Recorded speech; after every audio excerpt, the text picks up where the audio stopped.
Regional ring road దక్షిణ భాగం నిర్మాణంపై రాష్ట్ర ప్రభుత్వం ప్రత్యేక దృష్టి సారించింది. ఈ రహదారి అలైన్మెంట్ కోసం ఏకంగా 3 నమూనాలు సిద్ధం చేస్తోంది. ప్రభుత్వం ప్రతిష్టాత్మకంగా భావిస్తున్న fourth city, airport, outer ring road, Bengaluru highway అన్ని అధిక భాగం దక్షిణ భాగం మార్గంలోనే ఉండటంతో అలైన్మెంట్ ఖరారుపై చాలా జాగ్రత్తగా వ్యవహరించాలని అధికారులకు సీఎం రేవంత్ రెడ్డి సూచించారు. ఇప్పటికే ఉత్తర భాగం మార్గం నిర్మాణానికి వడివడిగా అడుగులు పడుతుండగా త్వరలో టెండర్ల ప్రక్రియను కూడా ప్రారంభించనున్నారు.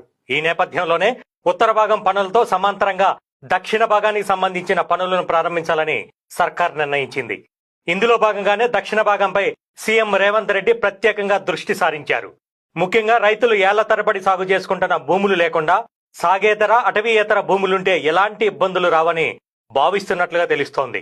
ఈ క్రమంలోనే దక్షిణ భాగం అలైన్మెంట్ పై క్షుణ్ణంగా పరిశీలన జరపాలని అధికారులను ఆదేశించారు. ఇందులో భాగంగానే ఇప్పుడు దక్షిణ రింగ్ అలైన్మెంట్